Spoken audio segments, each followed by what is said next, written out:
Hi friends, good morning. তো দেখো ওপরে চলে এলাম, দিয়ে ছেলের ব্যাগ নিয়ে, স্কুলের ব্যাগ নিয়ে, বইপত্রের ব্যাগ নিয়ে দিয়ে ওকে এখন পড়াতে বসাবো। আমার গোটা বাড়ি পরিষ্কার পরিচ্ছন্ন হয়ে গেছে, তোমাদেরকে একবার দেখিয়ে দিচ্ছি। এই দেখো, নিচে পরিষ্কার করে চলে এসেছি, দিয়ে ওপরটাও পরিষ্কার করে নিয়েছি, দিয়ে এখন স্নানে যাব। আর সত্যি কথায় একা হাতে এত বড় বাড়ি সব টিপটাপ করে তারপরে রান্না পুজো সব কিছু একা হাতে করা কত যে ডিফিকাল্ট সেটা আমি জানি। তো তোমাদের সঙ্গে কথা বলতে বলতে চান করে আমি ইতিমধ্যে চলেও এলাম, যে তোমাদেরকে দেখিয়ে দিলাম। দিয়ে চান করে এখন ঠাকুর ঘরের পালা, আর ঠাকুর ঘরে ঢুকেছি। দিয়ে এখন ঠাকুর ঘরটাকে আমি মুছে নিচ্ছি আগে। তো ছেলেকে বললাম যে বাবা একটু ভিডিওটা করে দাও, তো দিয়ে একটু ভিডিও করেছে। ছোট মানুষ যেমন পেরেছে তেমন করে দিয়েছে, তো খুব একটা খারাপ করে দেয়নি, ভালোই করেছে। তো এখন আমি ঠাকুর ঘরটা মুছে নিচ্ছি, দিয়ে তারপরে আমি নিচে যাব। নিচে গিয়ে আবার একটু তুলসী মন্দিরে আগে জল দেবো, তারপরে শিব মন্দিরে যাব। আর শিব মন্দিরটাও পরিষ্কার করব, সেগুলো তোমাদেরকে দেখানো হয়নি, কারণ পরিষ্কার করব বয়ে বয়ে স্ট্যান্ড ফোন নিয়ে যেতে খুব কষ্ট হয়, তার ফলে তোমাদেরকে দেখানো হয়নি। তো শিব মন্দিরটাও গিয়ে পরিষ্কার করব, তারপর পরিষ্কার করে সেখানে শিব ঠাকুরের মাথায় জল দেবো, জল দিয়ে প্রণাম সেরে তারপর বাড়িতে এসে পুজো করব।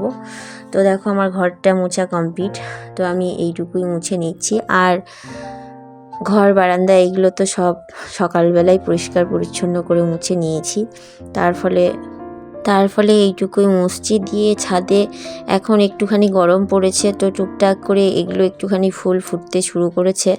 তা নয়তো গাঁদা ফুল কিনে কিনে পুজো হতো, পুজোর খুব ফুলের খুব কষ্ট হয়ে গেছে। তো এখন টুকটুক করে একটু করে ফুল ফুটছে, তো এগুলোই তুলে নিয়ে এলাম। তো ঠাকুরকে একটা একটা করে ফুল দেওয়া মোটামুটি হয়ে যাবে। তো বেলপাতাও সকালবেলা তুলে নিয়ে এসেছি বাগান থেকে, কারণ চান করার আগেই আমি বেলপাতা তুলে নিয়ে আসি, কারণ এত নোংরা যে যাওয়া যায় না।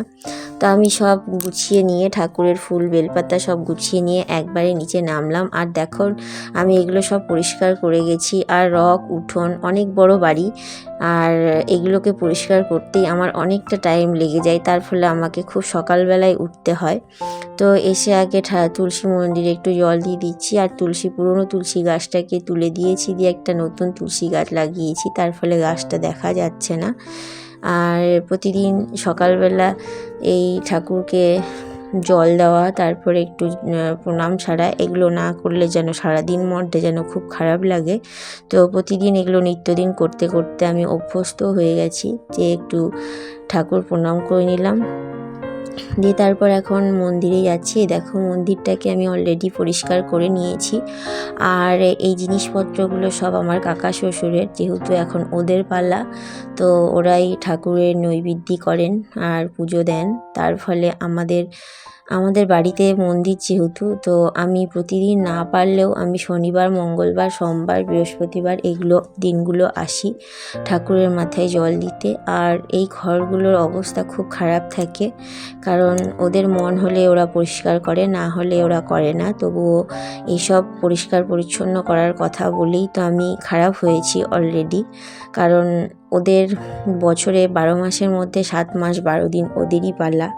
তো আমার বিয়ের পর থেকে এমন অবস্থা বা এমন পজিশন দেখেছি যে বলার বাহিরে।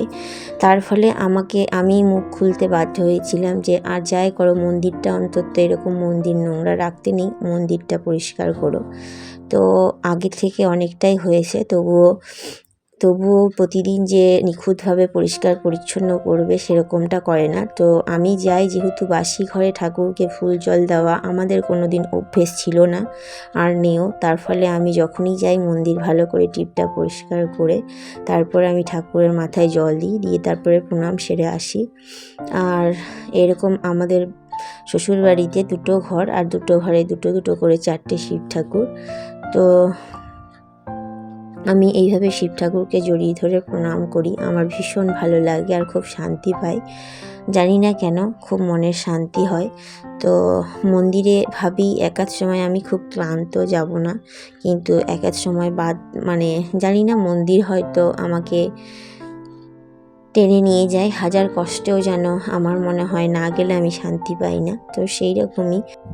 তো সেরকমই সপ্তাহে 7 দিনের মধ্যে 4 দিন আমি মন্দিরে যাই, আর পরিষ্কার করে সুন্দর করে সব ওদের জিনিসগুলো সব অগোছালো থাকে সেগুলো জায়গা মতো টিপটাপ করে সাইড করে গুছিয়ে পরিষ্কার পরিচ্ছন্ন করে দিয়ে আসি। আর তা নয়তো ঠাকুর ওদের যদি মন হয় ওরা পরিষ্কার করবে, আর বাকি দিনগুলো না হয় করবে না, শুধু ঠাকুরের সামনেটুকু পরিষ্কার করবে আর নৈবেদ্য দিয়ে দেবে, ব্যাস। এরকম করে ওরা পুজো করে, আর এইভাবে পুজো করে ওরা অভ্যস্ত। আর আমরা জানি মন্দির সব সময় পরিষ্কার পরিচ্ছন্ন রাখতে হয়।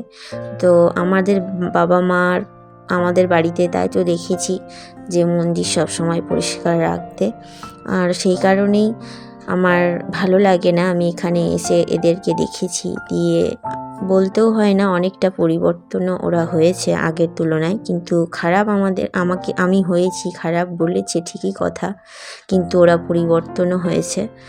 তো যাই হোক, এই দেখো আরেকটা ঘর, এখানে চলে এসেছি। আর এই দেখো আমাদের কুললক্ষ্মী, যেহেতু মা মন্দিরে থাকেন বলে আমাদের বাড়িতে ছিল এতদিন, তো কাকিমা বলতে কাকি শাশুড়ি আমার শাশুড়িকে বলেছে যে মন্দিরে দিয়ে যেতে।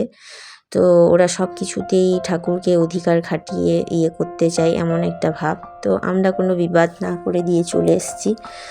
তো মা কুললক্ষ্মী এখন মন্দিরেই আছেন। আর আমি সব পুজো মানে ঠাকুর ঘর থেকে চলে এসেছি বাড়িতে এসে আমাদের বাড়ির ঠাকুরকে এখন একটু সেবা দেবো।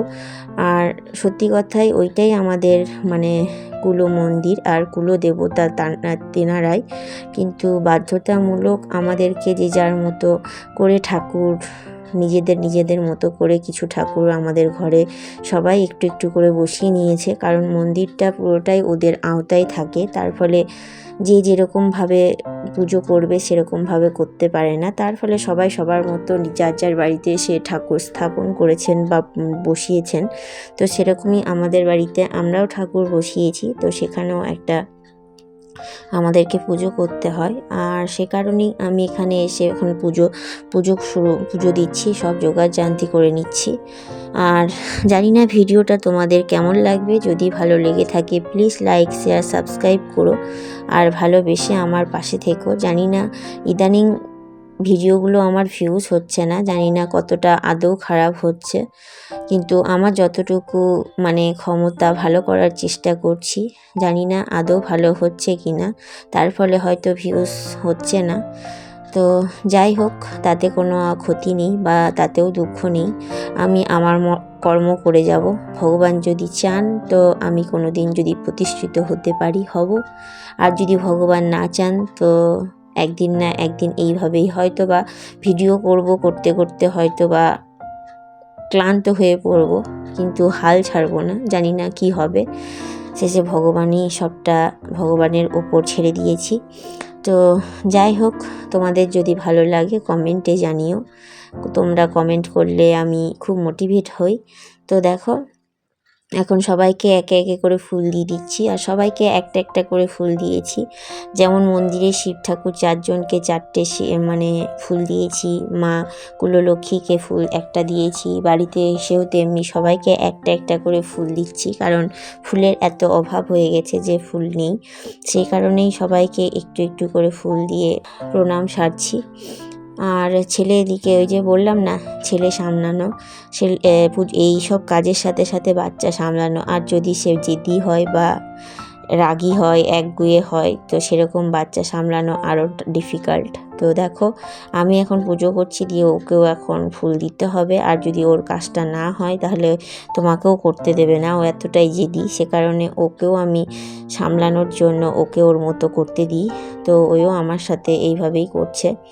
তো আমি এখন ঠাকুরকে ফুল একটু মিষ্টি দিয়ে দিলাম, দিয়ে আর দেখো ছেলে কি করছে, আমি এক ঝলক দেখলাম ক্যামেরার সামনে, ও অনেক রকম ভঙ্গি করছে। তো চলো শাক বাজিয়ে নিলাম, দিয়ে এখন চলে এলাম, যেহেতু স্নানের পরে আমি কাপড় কেচে কুচে রেখে দিয়েছিলাম, দিয়ে আর মেলার টাইম ছিল না, কারণ আগে ভাবলাম যে পুজোটা সেরে নিই, তার কারণে আগে পুজোটা সেরেছি, তারপরে এগুলো মেলতে এসেছি। আর প্রতিদিনই আমার একটু একটু, আর আমি আমার ঘরে বলতে কারো একটা আকাচা জিনিস বা নোংরা জিনিস আমি ফেলে রাখি না। নিত্যদিনের নোংরা জিনিস বা পড়া আকাচা জিনিস সবগুলোই কেচে কেচে প্রতিদিন একটা দুটো করে, মানে প্রতিদিন তার ফলে আমাকে কাচতে হয় একটা দুটো করে, আর প্রতিদিনই কেচে দিই। আকাচা জিনিস আমাকে রাখতেও ভালো লাগে না, তার জন্য আমি সব কেচে কুচিয়ে ভাঁজ করে গুছিয়ে এক সাইডে রাখতে পছন্দ করি, যে যা জায়গা মতো। তো বেডশিটটা খুব নোংরা হয়েছিল আর ছেলের বালিশের কভারটা, সে কারণে এগুলো কেচে দিলাম আর ভালো বেডশিট একটা পেতে দিয়েছি। আর পরিষ্কার পরিচ্ছন্ন থাকলে মনের একটা এনার্জিও পাই, জানি না, একটা অদ্ভুত এনার্জি বা পজিটিভ কাজ করে। যদি আমি ঘরের চারিদিকটা পরিষ্কার করি, আনাচে কোনাচে বা কাপড় জামা রান্নাপত্র ঘর দোর সব যদি টিপটাপ রাখি, একটা অদ্ভুত একটা মনের শান্তি পাই। তার ফলে আমি এই কাজগুলো থেকে বিরত থাকি না। আর সত্যি কথাই আমার পক্ষে এত বড় বাড়ি সামলানো বিশাল টাফ হয়ে যায়। আর আমি যদি এগুলো পরিষ্কার না করি, নোংরা পড়ে থাকবে। এই দেখো, যেমন এই ছাদটা পরিষ্কার করেছি, প্রতিদিন ঝাড় দিয়ে ছাদটা পরিষ্কার করি, তার ফলে ছাদটা এত সুন্দর হয়ে থাকে। আর নয়তো আমার বিয়ের পর যা ছিল সেগুলো তো তখন আমার তো আর ভিডিও করা হয়নি।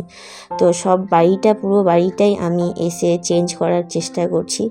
বলতে হয় না, এর ফলে আমার পুরো শ্বশুর বাড়ি চেঞ্জ হয়েছে, ইভেন কাকা শ্বশুররাও চেঞ্জ হয়েছে।